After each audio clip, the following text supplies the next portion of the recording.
Welcome to only IAS. स्वागत है आप सभी लोगों का प्रीलिम बूस्टर न्यूज डिस्कशन में।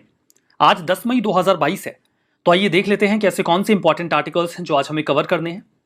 हमारा फर्स्ट आर्टिकल मंकी पॉक्स के बारे में है। यूके की हेल्थ अथॉरिटीज ने भी एक केस को कंफर्म किया है। यह केस मंकी पॉक्स का है। काफी रेयर वायरल इन्फेक्शन है, आपको बहुत यूजुअली देखने को नहीं मिलेगा, बट कई दफा हो जाता है। देखने में स्मॉल पॉक्स जैसा दिखता है, जहां पर बॉडी पार्ट्स पे कुछ नॉट्स यानी कि गांठें उभरने लगती हैं। एक इंडिविजुअल जिसे ये बीमारी अभी डिटेक्ट की गई जिनमें, वो कुछ समय पहले नाइजीरिया से ट्रेवल करके यूके गए हैं। मंकी पॉक्स वायरस की बात करूं तो एक प्रकार का ऑर्थोपॉक्स वायरस है। ऑर्थोपॉक्स वायरस का एक जीनस है। इसी जीनस से बिलोंग करता है वेरियोला वायरस भी और वैक्सीनिया वायरस भी।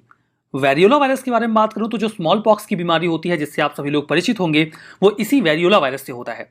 और स्मॉल पॉक्स बीमारी को दूर करने के लिए जो वैक्सीन बनाई जाती है उसमें हम वैक्सीनिया वायरस का इस्तेमाल करते हैं। मंकी पॉक्स एक वायरल जेनेटिक डिसीज है। जेनेटिक का मतलब आप जानते हैं, जब कोई एक बीमारी किसी जानवर से किसी इंसान तक आ जाए तो उसे जेनेटिक डिसीज कहा जाता है। ट्रॉपिकल रेन फॉरेस्ट का जो एरिया है सेंट्रल या वेस्ट अफ्रीका का, वहां पर ये काफी ज्यादा प्रभावी बीमारी रहती है। और अगर कोई व्यक्ति वहां से ट्रेवल करके दुनिया के किसी अन्य हिस्से में जाता है तो ये बीमारी वहां भी चली जाती है। 1958 में फॉर द फर्स्ट टाइम इसको डिस्कवर किया गया मंकीज की कुछ कॉलोनीज में, जिन्हें रिसर्च के लिए रखा गया था। And that is the reason कि इसे नाम दिया गया मंकी पॉक्स। मंकी पॉक्स जो है, इसमें सिम्टम्स के तौर पे आपको दिखेंगे फीवर, रैशेस और स्वेलन लिम्फ नोड्स। शरीर के कुछ हिस्सों पे कुछ गांठें। लिम्फ नोड्स, वैसे तो ये बीमारी स्मॉल पॉक्स जैसी ही होती है, लेकिन स्मॉल पॉक्स में नोड्स नहीं उभरते बॉडी पार्ट्स पे, लेकिन मंकी पॉक्स में उभरते हैं। यूजुअली ये जानवरों से इंसानों में आ जाता है। जानवरों में रॉडेंट्स और प्राइमेट्स शामिल होते हैं, लेकिन ह्यूमन टू ह्यूमन ट्रांसमिशन भी होता है। ह्यूमन टू ह्यूमन ट्रांसमिशन की जानकारी फॉर द फर्स्ट टाइम हमें 1970 में लगती है, that too from DRC, democratic republic of Congo. Incubation period 7 से 14 दिनों का होता है, मतलब 7 से 14 दिनों में ये बीमारी अपने सिम्टम्स दिखा देती है। कई दफा ये पहले भी हो जाता है, मतलब ये पीरियड 5 से 21 दिनों का भी हो सकता है। ट्रांसमिशन की ट्रीटमेंट की हम बेसिकली बात कर रहे हैं। स्मॉल पॉक्स बीमारी जो है, इसे 1980 के दौरान दुनिया भर से इरेडिकेटेड डिक्लेयर कर दिया गया। स्मॉल पॉक्स बीमारी को इरेडिकेट करने के लिए जो वैक्सीन इस्तेमाल की गई, दैट वाज वैक्सीनिया वैक्सीन। मैं आपको बता दूं कि यही वैक्सीन मंकी पॉक्स में भी वर्क करती है और इसे भी क्योर या फिर इससे बचाव में सहायता देती है। यहां पर देखिए 2014 में यह प्रश्न पूछा गया था, आपको कुछ डिसीजेस कंसीडर करनी थी, डिप्थीरिया, चिकन पॉक्स और स्मॉल पॉक्स। पूछा गया था कि इंडिया में किसे इरेडिकेट किया जा चुका है। सही जवाब था बी, यानी कि 3 ओनली। स्मॉल पॉक्स को इरेडिकेट किया जा चुका है। चिकन पॉक्स और डिप्थीरिया की प्रॉब्लम तो अभी भी है। हमारा नेक्स्ट आर्टिकल रविंद्रनाथ टैगोर जी के बारे में है। Nobel award winner Rabindranath Tagore ji की बर्थ एनिवर्सरी को भी हाल ही में ऑब्जर्व किया गया, and that is the reason कि वो न्यूज में आए।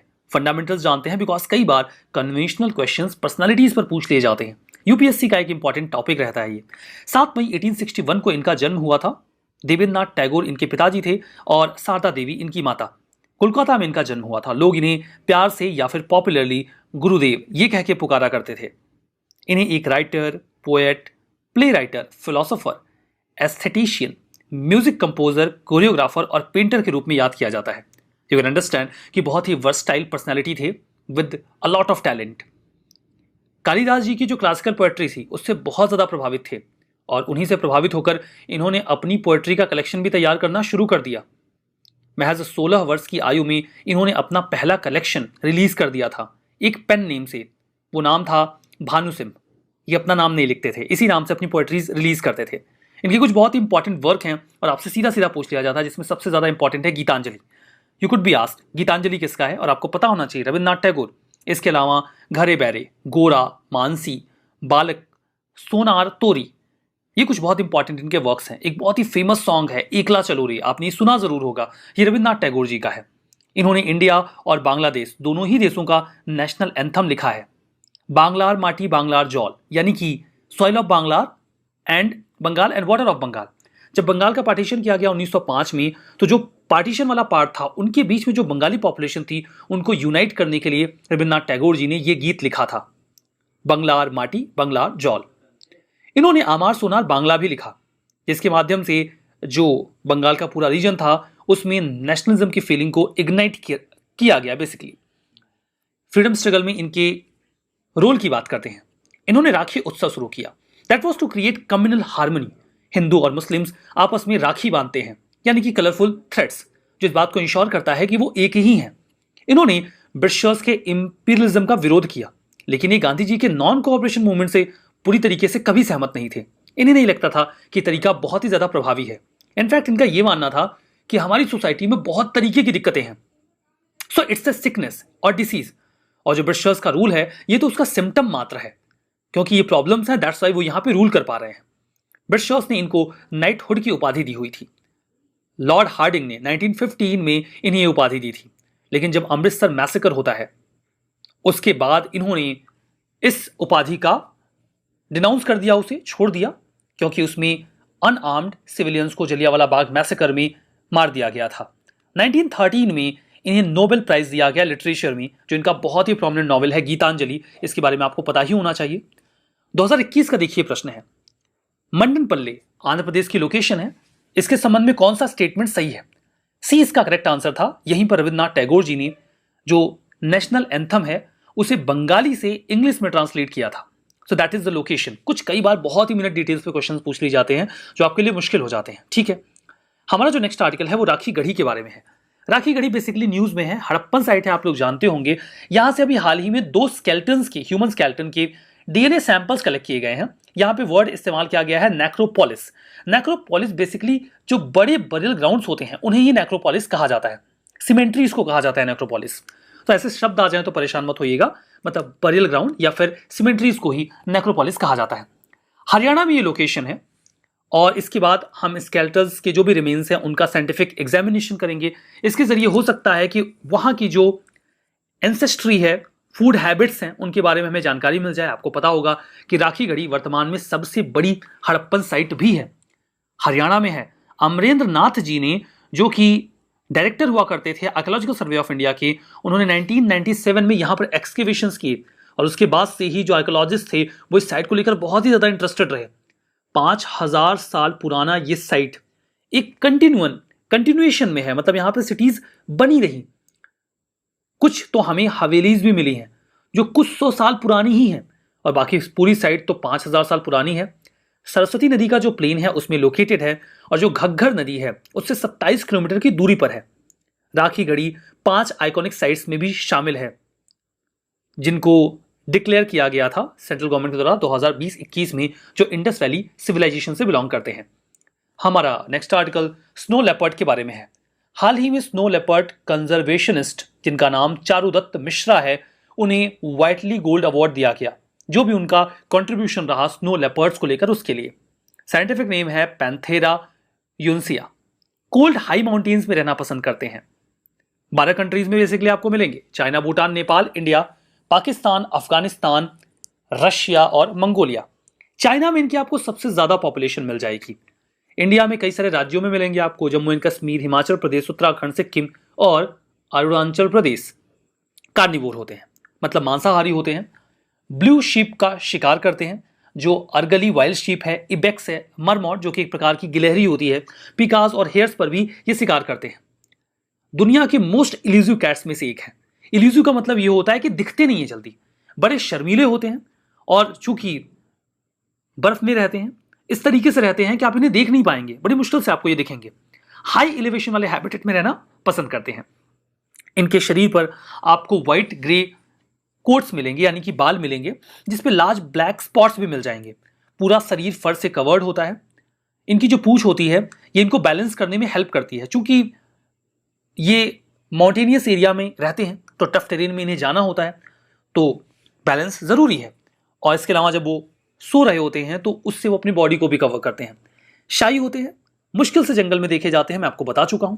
आईयूसीएन की रेड लिस्ट में है वल्नरेबल साइट्स के अपेंडिक्स 1 में और Indian wild life protection act of 1972 के शेड्यूल 1 में।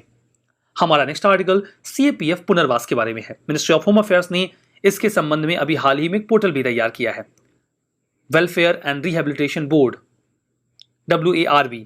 अब आपको लग रहा होगा कि सीएपीएफ के लोगों का किस बात का पुनर्वास करेंगे। देखिए, सीएपीएफ के जो सोल्जर्स होते हैं वो एक टाइम के बाद रिटायर हो जाते हैं। रिटायरमेंट के बाद भी वो चाहते हैं कि वो खाली ना बैठे। जिस व्यक्ति ने पूरी लाइफ काम किया हो या एक सर्टेन टाइम तक काम किया हो, वो खाली नहीं बैठना चाहता। 2 बेसिक रीजन होते हैं, एक तो खाली बैठने की आदत नहीं होती, और दूसरा कुछ सोर्स ऑफ इनकम बनी रहे, ये भी जरूरी होता है। तो वो प्राइवेट सिक्योरिटी एजेंसीज में जॉब अवेल कर सकते हैं। क्योंकि उनके पास एक्सपीरियंस है और वो एक्टिवली सर्व कर चुके हैं, तो वो अच्छी सर्विस दे सकते हैं। तो इस पोर्टल के माध्यम से जो रिटायर्ड पर्सनल हैं उन्हें री एम्प्लॉयमेंट मिल पाएगा और वो अपनी एक्सपर्टीज का इस्तेमाल कर पाएंगे जो भी उनके लिए लोकेशन प्रेफर्ड है या फिर कंफर्टेबल है उसमें। हमारा next article state of world's bird report के बारे में है। इस रिपोर्ट का भी एनुअल रिव्यू अभी हाल ही में आया है। ये पीयर रिव्यूड जर्नल में आता है। बर्ड लाइफ इंटरनेशनल का फ्लैगशिप साइंस पब्लिकेशन है ये, जहां पर इस पूरी रिपोर्ट को पब्लिश किया जाता है। हम बर्ड्स की कंडीशन को ओवरसी करते हैं और देखते हैं कि किस प्रकार से उनकी पॉपुलेशन में या स्ट्रेस सिचुएशन में बदलाव आ रहा है। क्या निकल के आया 2022 की रिपोर्ट में? 48% बर्ड्स दुनिया भर में पॉपुलेशन डिक्लाइन देख रहे हैं, उनकी संख्या में गिरावट आ रही है। और भारत में तो 80% स्पीसीज अपने नंबर्स में कमी दर्ज कर रही हैं और 50% तो स्ट्रांगली नीचे जा रहे हैं, जहां पर ध्यान देने की आवश्यकता है। हमारा नेक्स्ट आर्टिकल एमपीलैट्स के बारे में है। एमपीलैट्स फुल फॉर्म है member of parliament local area development scheme. जहां एक और डिमांड चल रही है कि इसमें फंड्स को इंक्रीज किया जाए, वहीं दूसरी ओर यूनियन फाइनेंस मिनिस्ट्री ने इसके ऑपोजिट कुछ रूल्स बना दिए हैं। एमपीलैट्स में जो फंड आता है, जैसे 5 करोड़ का फंड मिलता है 2.5 करोड़ के 2 इंस्टॉलमेंट में, अब वो बैंक में रहता है। तो जब वो बैंक में रहता है तो उस पर ब्याज भी मिलता है। पहले उस ब्याज का इस्तेमाल भी किया जाता था डेवलपमेंटल पर्पस से, लेकिन अभी नए रूल्स के अकॉर्डिंग जो ब्याज उस अमाउंट में मिलेगा, जब तक वो अमाउंट बैंक में जमा है, उस ब्याज को कंसोलिडेटेड फंड ऑफ इंडिया में जमा करना होगा। मतलब जो 5 करोड़ मिला है सिर्फ वही खर्च किया जाएगा, ब्याज खर्च नहीं किया जाएगा। अब इस पर तो आपत्ति हो जाएगी जो भी मेंबर ऑफ पार्लियामेंट्स हैं उनको। ये एक सेंट्रल सेक्टर स्कीम है, दिसंबर 1993 में शुरू की गई थी, ताकि मेंबर ऑफ पार्लियामेंट्स के पास एक फंड हो जिसका इस्तेमाल वो लोकल एरिया में कोई ड्यूरेबल कम्युनिटी डेवलप करने को कर सकते हो, जैसे drinking water, primary education, public health, sanitation, road, कुछ उनके हाथ में भी हो कि अपनी कॉन्स्टिट्यूंसी में अगर कुछ डेवलपमेंट वो करना चाहते हैं तो उनके पास फंड्स हो और वो कर पाएं। रूरल मिनिस्ट्री होती है इसके लिए ministry of statistics and programme implementation. जो एमपीलैट्स है वो कैसे इंप्लीमेंट होता है? जो मेंबर ऑफ पार्लियामेंट होते हैं, कौन सा काम होना है वो उसे रिकमेंड करते हैं नोडल डिस्ट्रिक्ट अथॉरिटी को। नोडल डिस्ट्रिक्ट अथॉरिटी के पास जब रिकमेंडेशन आ जाती है कि भाई इस एरिया में ये काम किया जाना है, तो फिर वो एलिजिबल वर्क जो भी उनको अलोकेट किया गया है उसको एग्जीक्यूट करने की जिम्मेदारी उनके पास आ जाती है। कितना पैसा लगेगा, कितना काम कहाँ होना है। इसमें 5 करोड़ का फंड आता है जो नॉन लैप्सेबल होता है और ये 2.5 करोड़ के 2 इंस्टॉलमेंट में दिया जाता है। जो लोकसभा के मेंबर ऑफ पार्लियामेंट हैं वो तो खर्चा अपनी कॉन्स्टिट्यूंसी में करेंगे, राज्यसभा के एमपी उस राज्य में खर्च करेंगे किसी भी कॉन्स्टिट्यूंसी में जहां से वो चुनकर आए हैं, और जो नॉमिनेटेड मेंबर्स हैं वो तो कहीं भी पूरे देश में इस पैसे का इस्तेमाल कर सकते हैं। हमारा नेक्स्ट आर्टिकल डल लेक के बारे में है। डल लेक में पोल्यूशन काफी तेजी से बढ़ रहा है। एक इनिशिएटिव लिया गया है ताकि डल लेक में पोल्यूशन को कम कर सकें, उसे रिजुविनेट कर सकें, और इस इनिशिएटिव का नाम है अथवास। इसे अभी हाल ही में जो वहां के लेफ्टिनेंट गवर्नर है मनोज सिन्हा, उन्होंने लॉन्च किया। अथवास एक बहुत ही यूनिक पार्टनरशिप है सिटीजन्स और अथॉरिटीज के बीच में। हम एक कोलैबोरेशन स्टैब्लिश करेंगे, कम्युनिटी पार्टिसिपेशन के बेसिस पे हम डल लेक को बेहतर बनाएंगे। इसमें हम करेंगे डी वीडिंग, जो वीड्स घास खरपतवार उगाती है हम उसे वहां से निकालेंगे।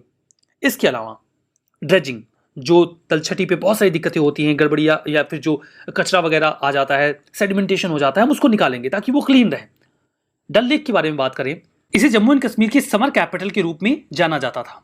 इसे jewel in the crown of Kashmir या श्रीनगर जेवल, इन टाइटल्स के नाम से भी एक्नॉलेज किया जाता है।